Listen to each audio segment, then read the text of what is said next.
You know, Emma, I find it interesting how national heroes aren't just people from the past. They are the people that shaped the future of our country. I know, right? The heroes fought really hard to earn the freedom of this country. Yes, for example, Ki Hajar Dewantara Who is he? is the father of education. I'm curious, what did he do for Indonesian?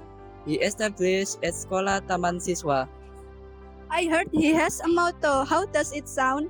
Ingarso Sungtulodo, ing Madya Mangunkorso Tutur Handayani. He has done many things for us. Indeed.